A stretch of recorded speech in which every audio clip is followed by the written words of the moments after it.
Harry Potter dan Batu Bertuah. Bab 2. Kaca yang lenyap. Sudah hampir 10 tahun berlalu sejak suami istri Dursley terbangun dan menemukan keponakan mereka di depan pintu. Tetapi Private Drive hampir tak berubah. Matahari terbit menyinari halaman-halaman depan rumah yang rapi dan membuat berkilau angka 4 dari kuningan di pintu depan rumah keluarga Dursley. Sinar matahari merayap ke dalam ruang keluarga mereka, yang masih nyaris sama dengan pada malam Mr. Dursley menonton berita penting tentang burung-burung hantu dulu. Hanya foto-foto di rak di atas perapian yang betul-betul menunjukkan berapa lama waktu yang telah berlalu.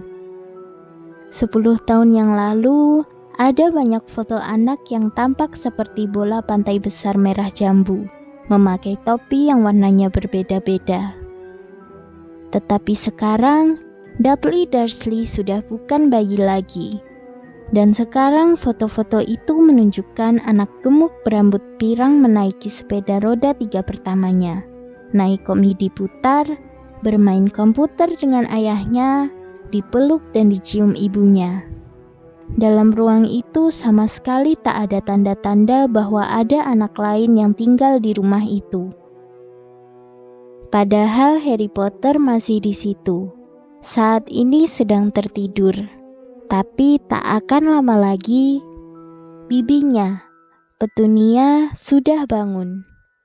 Dan suara nyaringnya lah yang pertama memecah kesunyian pagi itu. "Bangun! Bangun! Cepat!" Harry terbangun dengan kaget. Bibinya menggedor pintu lagi. "Bangun!" lengkingnya. Harry mendengarnya melangkah menuju dapur, lalu bunyi wajan yang diletakkan di atas kompor. Harry berguling telentang lagi dan berusaha mengingat-ingat mimpinya yang terputus tadi. Mimpinya menyenangkan. Ada motor terbang. Dia merasa dia pernah mimpi yang sama sebelumnya. Bibinya sudah kembali berada di depan pintu kamarnya. "Kau sudah bangun belum?" tuntutnya. "Hampir," jawab Harry. "Ayo cepat. Aku mau kau yang menggoreng daging asap. Jangan sampai gosong. Aku ingin segalanya sempurna pada hari ulang tahun Dudley." Harry mengeluh. "Apa katamu?" Tidak apa-apa." Ulang tahun Dudley. Bagaimana mungkin dia bisa lupa? Dengan enggan Harry turun dari tempat tidur dan mencari-cari kaos kaki. Ditemukannya sepasang di bawah tempat tidur. Dan setelah menarik laba-laba dari salah satu di antaranya, dipakainya kaos kaki itu. Harry sudah terbiasa dengan laba-laba, karena lemari di bawah tangga penuh laba-laba. Dan disitulah dia tidur. Setelah berpakaian, dia pergi ke dapur. Meja dapur nyaris tersembunyi di bawah tumpukan hadiah untuk Dudley. Tampaknya Dudley mendapatkan komputer baru yang diinginkannya. Belum lagi televisi baru dan sepeda balap. Kenapa persisnya Dudley ingin sepeda balap? Sungguh suatu misteri bagi Harry. Karena Dudley gemuk dan benci olahraga. Kecuali, tentu saja, bentuk olahraganya adalah meninju orang lain. Kantong tinju favorit Dudley adalah Harry. Tetapi Dudley jarang berhasil mengenainya. Harry memang tidak terlihat gesit, tetapi dia gesit sekali. Mungkin ada hubungannya dengan tinggal di dalam lemari yang gelap. Tetapi Harry termasuk kecil dan kurus untuk umurnya. Dia bahkan kelihatan lebih kecil dan lebih kurus dari yang sesungguhnya, karena semua pakaiannya lungsuran Dudley, dan Dudley 4 kali lebih besar daripadanya. Harry berwajah kurus, lututnya menonjol, rambutnya hitam, dan matanya hijau cemerlang. Dia memakai kacamata bulat yang bingkainya dilekat dengan banyak selotip karena seringnya Dudley memukul hidungnya. Satu-satunya yang disukai Harry pada penampilannya adalah bekas luka tipis pada dahinya yang berbentuk sambaran kilat. Sejauh yang dia ingat, dari dulu bekas luka itu sudah ada. Dan pertanyaan pertama yang seingatnya dia tanyakan kepada Bibi Petunia adalah bagaimana dia mendapatkan bekas luka itu. Dalam kecelakaan waktu orang tuamu meninggal, katanya. Dan jangan tanya-tanya lagi. Jangan tanya-tanya itu peraturan pertama jika mau hidup tenang bersama keluarga Dursley. Paman Vernon masuk dapur ketika Harry sedang membalik daging. "Sisir rambutmu," perintahnya sebagai ucapan selamat paginya. Sekali seminggu, Paman Vernon memandang dari atas korannya dan berteriak bahwa Harry harus potong rambut. Harry pastilah sudah potong rambut lebih sering dibanding seluruh teman sekelasnya sekaligus. Tetapi sama saja, rambutnya tetap saja tumbuh begitu berantakan. Harry sedang menggoreng telur ketika Dudley muncul di dapur dengan ibunya. Dudley mirip sekali dengan Paman Vernon. Wajahnya lebar dan merah jambu, lehernya pendek, matanya kecil, biru, berair. Rambutnya yang tebal pirang menempel rapi pada kepalanya yang gemuk. Bibi Petunia sering mengatakan bahwa Dudley kelihatan seperti bayi malaikat, sedangkan Harry sering mengatakan Dudley seperti babi pakai wig. Harry menaruh piring berisi daging dan telur ke atas meja. Ini susah, karena nyaris tak ada tempat. Dudley sementara itu menghitung hadiahnya. Wajahnya langsung cemberut. 36, katanya sambil memandang ayah dan ibunya. Kurang 2 dibanding tahun lalu. Sayang, kau belum menghitung hadiah Bibi March. Lihat, ini dia di bawah hadiah dari Mami dan Daddy. Baik, 37 kalau begitu, kata Dudley yang wajahnya sudah merah. Harry yang sudah bisa menduga kemarahan Dudley akan meledak, cepat-cepat mengunyah dagingnya. Siapa tahu Dudley akan menjungkirkan meja. Bibi Petunia rupanya menyadari datangnya bahaya juga. Karena dia cepat-cepat berkata, "Dan kami akan membelikan untukmu 2 hadiah lagi kalau kita jalan-jalan nanti. Bagaimana, manis? 2 hadiah tambahan, oke kan?" Sejenak Dudley berpikir. Kelihatannya susah baginya. Akhirnya dia berkata pelan-pelan, "Jadi aku punya 39 anak pintar," kata Bibi Petunia. "Oh, baiklah." Dudley duduk dengan keras dan menjangkau bungkusan terdekat. Paman Vernon tertawa. "Si kecil ini tak mau rugi, persis ayahnya. Pintar kau, Dudley." Ia mengacak rambut Dudley. Saat itu telepon berdering, dan Bibi Petunia menjawabnya.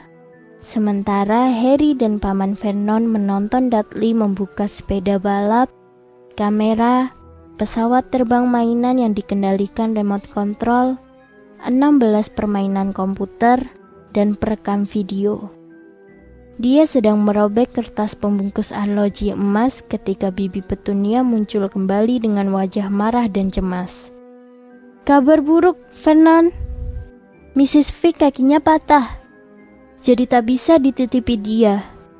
Dia mengedikkan kepala ke arah Harry. Mulut Dudley melongo ngeri, tetapi Harry senang. Setiap tahun, pada hari ulang tahun Dudley, orang tuanya mengajak Dudley dan seorang temannya jalan-jalan ke taman hiburan, kios hamburger, atau menonton bioskop. Harry ditinggal, dititipkan pada Mrs. Fig, wanita tua aneh yang tinggal 2 jalan dari Private Drive. Harry benci tinggal di sana. Seluruh rumahnya bau kol, dan Mrs. Fig memaksanya melihat foto-foto semua kucing yang pernah dimilikinya. "Jadi bagaimana?" kata Bibi Petunia, memandang Harry dengan berang, seakan Harry yang merencanakan sakitnya Mrs. Fig. Harry tahu dia seharusnya kasihan Mrs. Fig kakinya patah, tetapi dia mengingatkan dirinya bahwa baru setahun lagi dia harus melihat foto Tibbles, Snowy, Mr. Paws, dan Tufty. "Kita bisa menelpon Marge," Paman Vernon menyarankan. "Jangan ngaco, Vernon. Dia kan benci anak itu." Keluarga Dursley sering membicarakan Harry seperti ini, seakan anak ini tidak ada, atau lebih tepat lagi seakan dia sesuatu yang menjijikkan, seperti bekicot. "Bagaimana kalau siapa namanya tuh? Temanmu, Evany, sedang berlibur di Mallorca?" tukas Bibi Petunia. "Kalian bisa meninggalkan aku di sini?" Harry mengusulkan penuh harap. Dia akan bisa menonton acara yang disukainya di televisi dan mungkin bahkan mencoba komputer Dudley. Bibi Petunia kelihatan seperti tersedak telur. "Dan kalau kami pulang nanti rumah sudah hancur?" geramnya. "Aku tak akan meledakkan rumah," kata Harry, tetapi mereka tidak memperdulikannya. "Kurasa kita bisa membawanya ke kebun binatang dan meninggalkannya di mobil." "Mobil kita baru, dia tak boleh duduk sendirian." Dudley mulai menangis meraung-raung. Sebetulnya dia tidak betul-betul menangis. Sudah bertahun-tahun dia tidak menangis. Tetapi dia tahu bahwa kalau dia mengerutkan mukanya dan meraung, ibunya akan mengabulkan semua yang diinginkannya. "Dinky Daddy Dums, jangan menangis. Mami tak akan membiarkannya merusak hari istimewamu." Bibi Petunia berseru sambil memeluk Dudley. "Aku tak mau dia ikut," Dudley menjerit di antara isak pura-puranya. "Dia selalu merusak acara." Dia menyeringai jahat ke arah Harry dari celah lengan ibunya. Saat itu, bel pintu berbunyi. "Ya ampun, mereka sudah datang," kata Bibi Petunia panik. Dan sekejap kemudian sahabat Dudley, Piers Polkiss, masuk bersama ibunya. Piers anak kurus dengan wajah seperti tikus. Dia biasanya yang memegangi lengan anak-anak di belakang punggung, sementara Dudley memukuli mereka. Dudley langsung berhenti berpura-pura menangis. Setengah jam kemudian, Harry yang tak mempercayai keberuntungannya duduk di jok belakang mobil bersama Piers dan Dudley, menuju ke kebun binatang untuk pertama kali dalam hidupnya. Paman dan bibinya tak tahu lagi apa yang harus dilakukan. Tetapi sebelum mereka berangkat, Paman Vernon mengajaknya bicara. "Kuperingatkan kau," katanya. Wajahnya yang lebar keunguan dekat sekali dengan wajah Harry. "Kuperingatkan kau sekarang, kalau kau melakukan yang aneh-aneh sedikit saja, kau akan dikurung di lemari itu sampai Natal." "Aku tidak akan melakukan apa-apa," kata Harry. "Sungguh?" Tetapi Paman Vernon tidak percaya. Yang lain pun tidak. Susahnya, hal-hal aneh sering terjadi di sekitar Harry. Dan tak ada gunanya memberitahu keluarga Dursley bahwa bukan dia yang menyebabkan hal-hal itu terjadi. Pernah Bibi Petunia yang sudah sebal melihat Harry pulang dari tukang cukur tetapi rambutnya kelihatan sama saja, mengambil gunting dapur dan memotong rambut Harry sampai pendek sekali, nyaris gundul. kecuali poninya yang sengaja tidak dipotongnya untuk menyembunyikan bekas luka yang mengerikan. Dudley terbahak-bahak menertawakan Harry, sedangkan Harry sendiri semalaman tak bisa tidur, membayangkan bagaimana di sekolah keesokan harinya. Dia sudah selalu ditertawakan gara-gara pakaiannya yang kebesaran dan kacamatanya yang dilekat dengan selotip.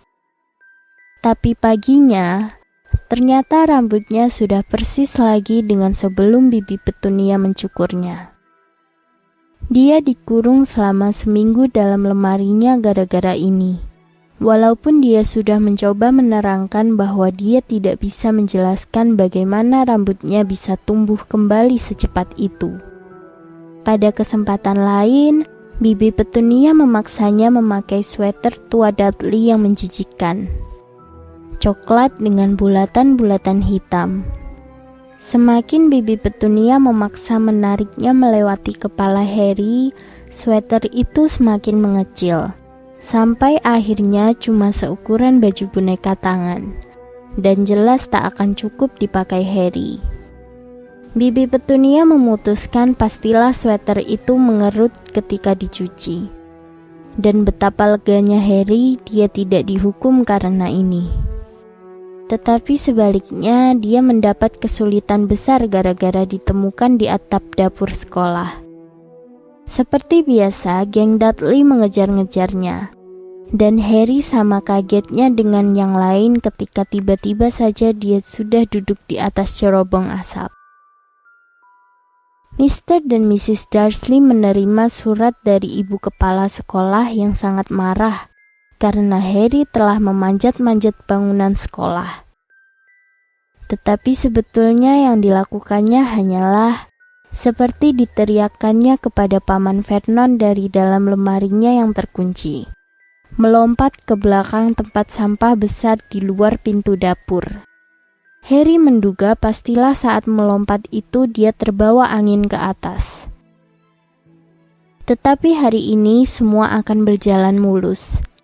Bahkan duduk bersama Dudley dan Pierce pun diterimanya, asal dia bisa melewatkan hari bukan di sekolah, di dalam lemarinya, atau di ruang tamu Mrs. Figg yang bau kol. Sementara mengemudi, Paman Vernon mengeluh kepada Bibi Petunia. Hobinya memang mengeluh.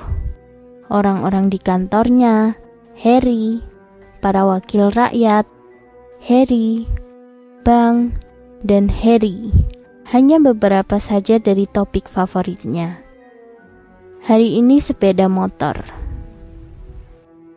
Ngebut seperti orang-orang gila. Preman-preman kurang kerjaan.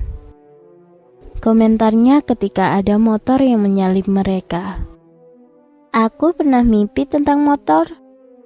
Motornya terbang, kata Harry yang tiba-tiba ingat mimpinya. Paman Vernon nyaris menabrak mobil di depannya. Dia berbalik di tempat duduknya dan berteriak kepada Harry. Wajahnya seperti bit raksasa yang berkumis. Motor tidak terbang. Dudley dan Pierce cekikikan. Aku tahu motor tidak terbang.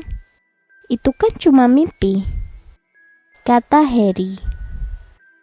Tetapi Harry menyesal sudah ngomong.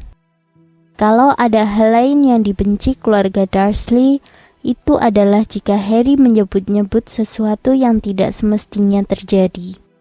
Tak peduli peristiwa itu cuma dalam mimpi atau bahkan film kartun. Rupanya mereka berpendapat ide-ide Harry berbahaya.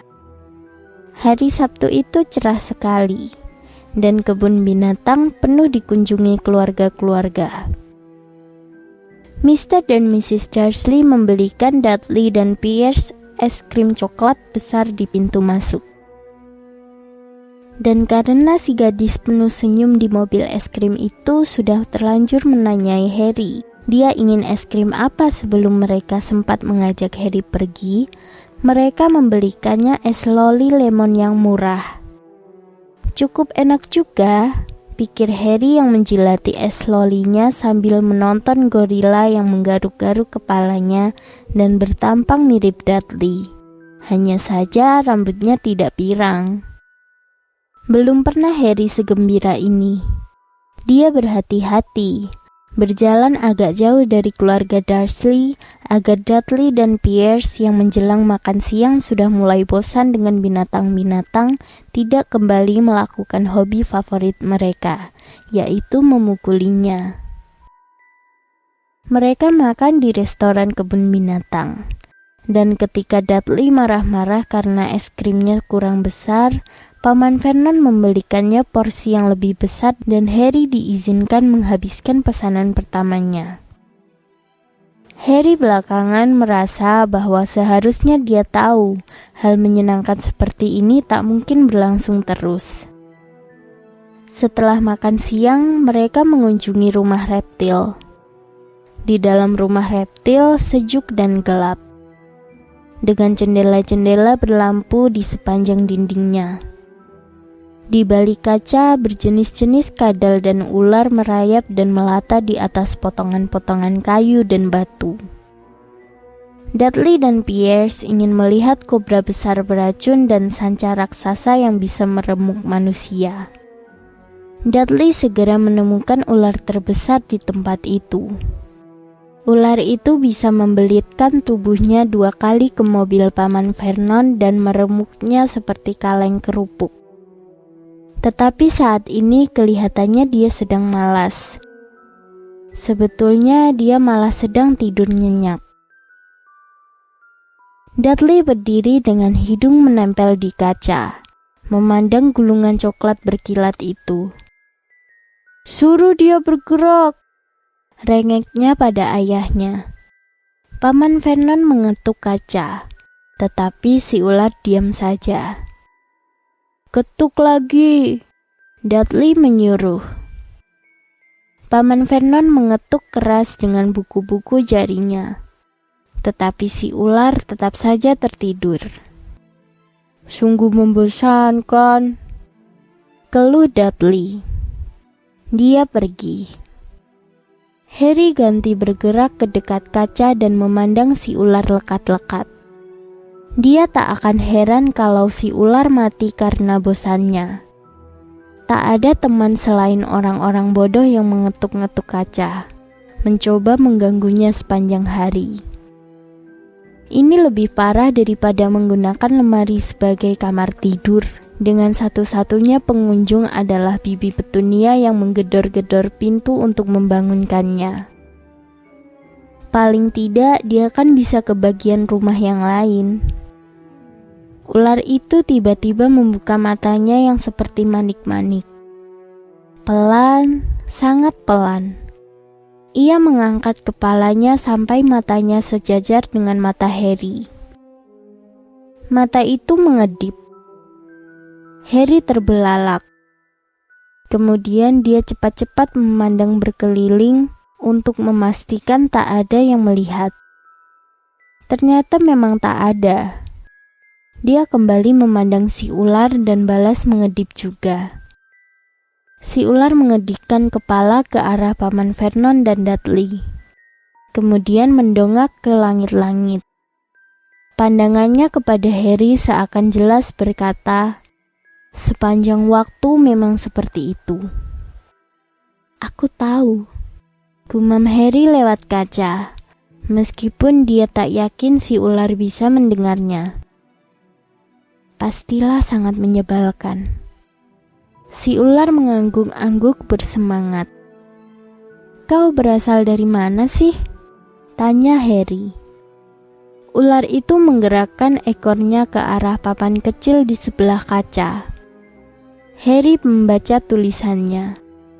"Boa pembelit, Brasil." "Enakkah di sana?" Si boa pembelit menunjuk dengan ekornya ke papan lagi dan Harry meneruskan membaca. "Ular yang ada di sini dikembangbiakan di kebun binatang." "Oh begitu. Jadi, kamu belum pernah ke Brasil?" Saat si ular menggelengkan kepala, teriakan memekakan telinga di belakang Harry membuat mereka berdua terlonjak. "Dudley, Mr. Dursley, sini lihat, ularnya menggeleng-geleng. Kalian tak akan percaya." Dudley datang tergopoh-gopoh. "Minggir kau," katanya sambil meninju dada Harry. Karena tak menyangka akan diserang, Harry terjatuh di lantai beton. Apa yang terjadi berikutnya berlangsung begitu cepat, sehingga tak ada yang melihat bagaimana terjadinya. Sesaat Pierce dan Dudley berdiri menempel di kaca. Detik berikutnya mereka melompat mundur sambil memekik ngeri. Harry duduk ternganga. Kaca bagian depan kandang si ular telah lenyap. Ular raksasa itu membuka gulungan tubuhnya dengan cepat, meluncur di lantai. Para pengunjung rumah reptil menjerit-jerit panik dan berlarian ke pintu keluar. Saat si ular meluncur cepat melewatinya, Harry bersedia bersumpah dia mendengar suara desis pelan berkata, "Berhasil, aku datang segera. Trims, amigo." Si penjaga rumah reptil syok dan bengong. "Tapi kacanya, kemana kacanya?" katanya terus-menerus. Direktur kebun binatang sendiri yang membuatkan secangkir teh kental manis untuk Bibi Petunia sambil tak henti-hentinya minta maaf. Pierce dan Dudley cuma bisa merepet. Sejauh yang Harry lihat, ular itu tidak melakukan apa-apa, kecuali dengan main-main mengatup-ngatupkan mulutnya di dekat tumit Dudley dan Pierce saat dia lewat. Tetapi ketika mereka sudah kembali ke mobil Paman Vernon, Dudley bercerita bagaimana si ular nyaris menggigit kakinya sampai putus. Sementara Pierce bersumpah si ular mencoba membelitnya sampai mati. Tetapi yang paling parah, paling tidak bagi Harry adalah Pierce sudah cukup tenang untuk berkata, "Harry tadi bicara dengan ular itu. Iya kan, Harry?" Paman Vernon menunggu sampai Pierre meninggalkan rumah mereka sebelum dia mulai mencecar Harry. Paman Vernon marah sekali, sampai nyaris tak bisa bicara. Dia hanya bisa bilang, "Pergi, lemari, tinggal sana, tidak ada makan." Sebelum dia terenyak di kursi dan Bibi Petunia cepat-cepat lari mengambilkannya segelas besar brandy. Lama kemudian Harry masih berbaring di dalam lemarinya yang gelap. Ingin sekali rasanya punya arloji. Dia sama sekali tidak tahu jam berapa sekarang, dan dia juga tidak yakin keluarga Dursley sudah tidur. Sebelum mereka tidur, riskan sekali jika dia keluar dan mengendap-endap ke dapur untuk mengambil makanan. Dia telah tinggal bersama keluarga Dursley selama 10 tahun. 10 tahun penuh penderitaan. Sejauh yang dia ingat, sejak dia masih bayi dan orang tuanya meninggal dalam kecelakaan mobil. Kadang-kadang, jika dia mengingat-ingat dengan keras selama jam-jam panjang membosankan di dalam lemarinya, muncul dalam ingatannya pemandangan yang aneh. Kilat cahaya hijau menyilaukan dan rasa sakit panas di dahinya. Dia menganggap ini pastilah saat tabrakan terjadi, walaupun dia tak bisa membayangkan dari mana cahaya hijau itu muncul. Dia sama sekali tidak bisa mengingat orang tuanya. Paman dan bibinya tidak pernah bicara tentang mereka, dan tentu saja dia dilarang mengajukan pertanyaan. Tak ada foto orang tuanya di rumah keluarga Dursley. Waktu dia masih lebih kecil, Harry sering menghayalkan ada keluarga tak dikenal yang datang untuk membawanya pergi. Tetapi ini tak pernah terjadi. Keluarga Dursley adalah satu-satunya keluarganya. Meskipun demikian, Kadang-kadang dia merasa atau berharap orang-orang asing di jalan mengenalnya. Dan mereka juga orang-orang asing yang sangat aneh. Pernah seorang laki-laki kecil memakai topi ungu membungkuk kepadanya ketika dia sedang berbelanja dengan Bibi Petunia dan Dudley. Setelah dengan marah menanyai Harry apakah dia kenal orang itu, Bibi Petunia buru-buru menggiring mereka keluar dari toko itu tanpa membeli apapun. Seorang wanita tua bertampang liar dan berdandan serba hijau melambai dengan riang kepadanya dari bus. Seorang laki-laki botak memakai mantel panjang ungu bahkan menjabat tangannya di jalan kemarin dulu, dan kemudian pergi begitu saja tanpa mengatakan apa-apa. Yang paling aneh tentang orang-orang ini adalah tampaknya mereka langsung lenyap begitu Harry ingin melihat lebih jelas. Di sekolah, Harry tak punya teman. Semua anak tahu bahwa geng Dudley membenci Harry Potter yang aneh dengan pakaian bekasnya yang kebesaran dan kacamatanya yang bingkainya patah, dan tak seorang pun berani menentang geng Dudley.